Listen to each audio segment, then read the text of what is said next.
बिस्मिल्लाहिर्रहमानिर्रहीम। अस्सलाम वालेकुम। लाखों करोड़ों दुरूदो सलाम मोहम्मद मुस्तफ़ा सल्लल्लाहु अलैहि वसल्लम और आले मोहम्मद पर। मैं हूं उमर दराज गोंदल और आप मेरा फेसबुक और यूट्यूब चैनल देख रहे हैं। चूँकि खुशखबरियाँ बहुत ज़्यादा आ रही हैं और एक खुशखबरी आपने शहबाज गिल साहब से मुतल्लिक मैंने आपको तफसील के साथ बताया कि उनकी रूपकार रुसक जारी हो चुकी थी। अब माशाल्लाह वो रिहा भी हो गए हैं, बाहर भी आ गए हैं, लोग उनके साथ तस्वीर भी लगवा रहे हैं और लगा रहे हैं कि वो रिहा हो गए हैं। बड़ी अच्छी बात है। दूसरे नंबर के ऊपर मैंने आपको खबर दी थी कि पाकिस्तान तहरीक इंसाफ के चेयरमैन इमरान खान के खिलाफ जो दहशतगर्दी का मुकदमा है उसके हवाले से अदालत ने वाज़ेह तौर पे कहा है कि वो दहशतगर्दी की दफात बनती ही नहीं, कोई और दफात बनती हैं तो वो बताएं।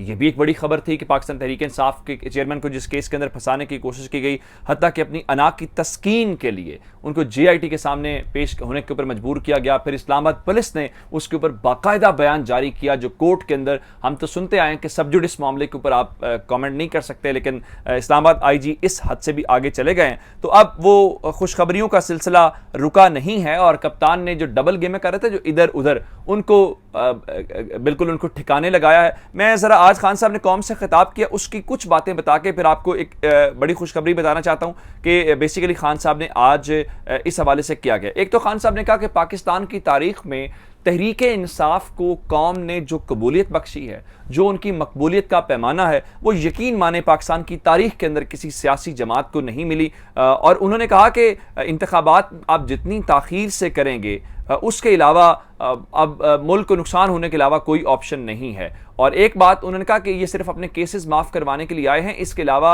मईशत को बहाल करना और किसी और मसले की तरफ जाना इनके बस की बात नहीं है। और उन्होंने कहा कि मुआशी दलदल से अगर मुल्क को निकालना है तो उसके लिए फौरी इंतखाबात कराए जाए, जिसका मतलब है कि तहरीक इंसाफ वाले ये नहीं कह रहे मुझे कोई गैर कानूनी तरीका निकाला जाए, गैर आईनी तरीका निकाला जाए। अब भी वो कौम से मैंडेट लेने की बात करें, ये बहुत अच्छी बात है। पाकिस्तान में जब भी किसी को मकबूलियत मिलती है ना, या इस नहज के ऊपर जाते हैं, तो लोग वो एक मुहावरा होता है ना, कपड़ों से बाहर हो जाना, जिसका मतलब होता है लोग अपनी असलियत और औकात भूल जाते हैं। लेकिन ऐसा नहीं हुआ। खान साहब अभी भी अवाम से ही रुजू करवाने, अवाम से स्टैंप लगवाने, अवाम से आखिरी फैसला करवाने की बात कर रहे हैं। ये पाकिस्तान के मुस्तकबिल के लिए बहुत अच्छी और बहुत बड़ी बात है। अब मैं आपको बताना ये चाहता हूं कि उन्होंने कहा कि देखें, हमें दीवार से लगाने की कोशिश की जा रही है और हमारे पास इस वक्त अगर हमने कॉल देने के अलावा कोई ऑप्शन नहीं रहेगी, और इस वक्त चूंकि मुल्क के अंदर तनज़्ज़ुली जारी है और इस हुकूमत के ऊपर ना कोई मुल्क के अंदर एतबार करने को तैयार है, ना मुल्क से बाहर एतबार करने को तैयार है, तो ऐसे में इस हुकूमत को हम कितनी ज़्यादा देर अफोर्ड कर सकते हैं। मैं आपको बताना ये चाहता हूं कि PDM में शामिल 3 जमातों की बड़ी शख्सियात एक दिन के अंदर ही हुकूमती इत्तेहाद को छोड़ के पाकिस्तान तहरीक इंसाफ के साथ शामिल हो गई हैं, जो इस बात का सबूत है कि तहरीक इंसाफ आ रही है। जिन लोगों ने इलेक्शंस लड़ने हैं, जो लोग आम लोगों के अंदर रहते हैं, उनको अवाम की नफ्स का पता चल गया है कि किसके साथ खड़े होना है तो सियासी मुस्तकबिल बच सकता है।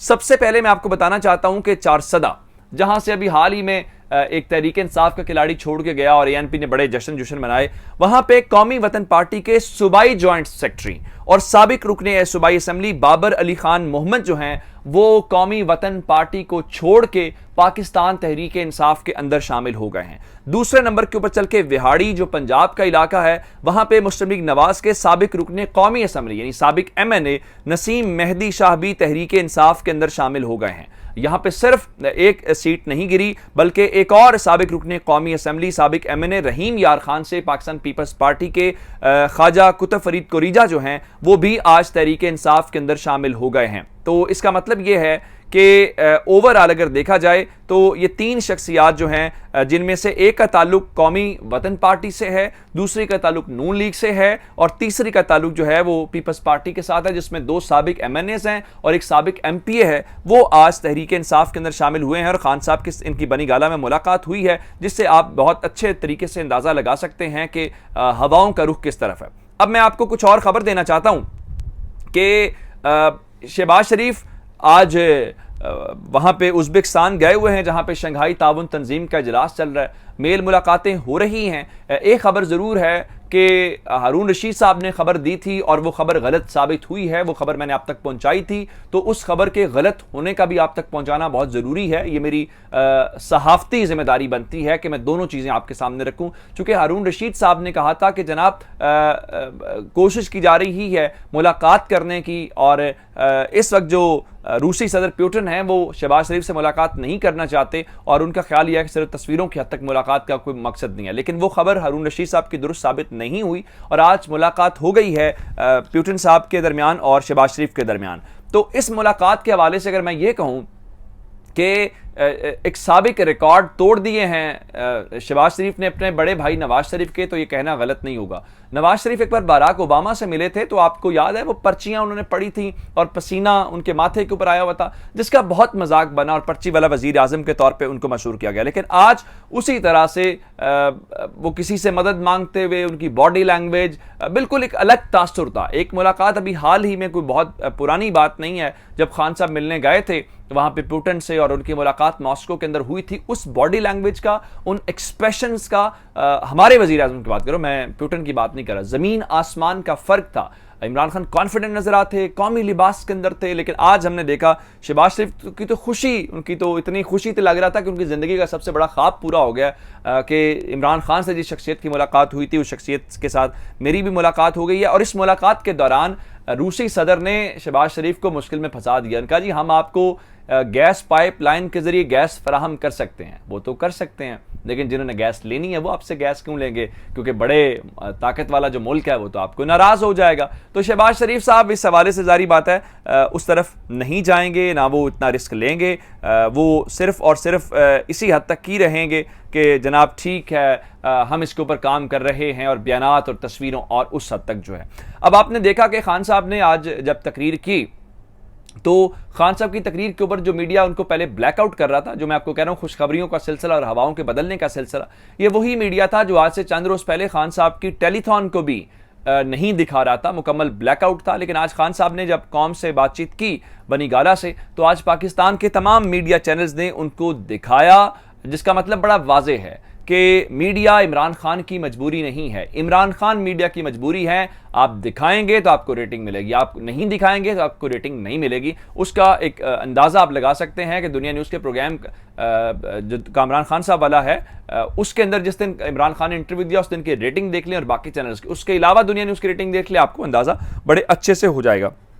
अब जरा मैं आपको एक और खबर दूं, वो खबर ये है कि पैमरा 2 चैनल्स के ऊपर बहुत सख्ती कर रहा है, एक ARY के ऊपर और एक बोल के ऊपर। और आज ARY और बोल न्यूज़ की नशरियात 3 रोज़ के लिए मुअत्तल कर दी गई हैं, और पैमरा ने कहा है जी न्यूज़ चैनल्स को दौरान नशरियात मौसर ताखीरी मैकेनिज्म इस्तेमाल न करने पर 3 दिन के लिए बंद कर दिया गया। अच्छा, ये इमरान खान की बुनियादी तौर पर तकरीर दिखाना इनका जुर्म है, ये इमरान खान को ज़्यादा कवरेज देना। अब सवाल ये पैदा होता है कि ये चैनल जो ज़ेर अताब हैं, जिस वजह से आप PTV के ऊपर एक मुल्क के साबिक वजीर आजम के हवाले से जो आपने नफरत अंगेज कंटेंट चलाया, उसके ऊपर तो पैमरा को होश नहीं आया, उसके ऊपर तो कोई नोटिस नहीं दिया गया, उसके ऊपर तो इवन PTV के अंदर कोई एक्शन नहीं हुआ। लेकिन यहां पे आपको 3 रोज बंद करना याद आ गया। हालांकि जिस शख्स की बुनियाद के ऊपर, यानी शहबाज गिल साहब के बयान की बुनियाद के ऊपर ही आपने ARY को सबक सिखाने की कोशिश की थी, तो उन बयानात के ऊपर तो शहबाज गिल तो रिहा होकर बाहर आ गए हैं, यानी जिसके ऊपर इल्जाम था वो रिहा हो गया है। उसके बारे में अदालतें जिस किस्म के रिमार्क्स दे रही हैं वो आपको अंदाजा है। लेकिन जिस चैनल को आप के ऊपर वो तकरीर हुई या वो गुफ्तगू हुई, उसको आप माफ करने के लिए तैयार नहीं है। 35 रोज, 1 महीने से ज्यादा आपने उनको पकड़ के रखा। शहबाज गिल के ड्राइवर को तो आप पकड़ नहीं सके, गुफ्तगू टेक्स्ट के अलावा कोई शवाहिद आप पेश नहीं कर सके। आप कहते रहे जी बड़ी मुनज़्ज़म मुहिम इन्होंने चलाई है, तो अब इसका मतलब बड़ा सादा सा है कि आपके हाथ में कुछ नहीं है। और जरा आप खबरें सुन लें कि पाकिस्तान के अंदर कुछ और 2 खबरें कि ज़र मुबादला के ज़खायर 15 करोड़ 61 लाख डॉलर कम हो गए हैं 9 सितंबर तक। हालांकि हमें तो बताया गया था कि जनाब सूरत हमें तो बताया गया था जैसे ही ये IMF के पैसे आएंगे तो बड़ा शानदार हो जाएगा। जाते जाते MK वाली खबर मैंने आपको पिछली वीडियो के अंदर भी दी थी कि लोगों ने आमिर खान को जनाजा नहीं पढ़ने दिया, और उन्होंने अब उसके बाद खालिद मकबूल सिद्दीकी ने गुफ्तगू की और कहा हुकूमत बताए हम साथ क्यों दें, हमारा एतमाद छीन लिया गया है, वजीर आजम आए और जवाब दें। वजीर आजम भी आ जाएंगे, आपने खुद ही फरमाया कि फजर के बाद उनके साथ आपकी मुलाकात हुई थी, और आप भी ये काम शुरू रखेंगे और कारकुनों के नाम के ऊपर सियासत भी करते रहेंगे। हुकूमत आपका वो कंबल है जो आप नहीं छोड़ना चाहते, बाकी सियासत आप करते रहे। अपना बहुत सारा ख्याल रखिएगा। खुदा हाफिज।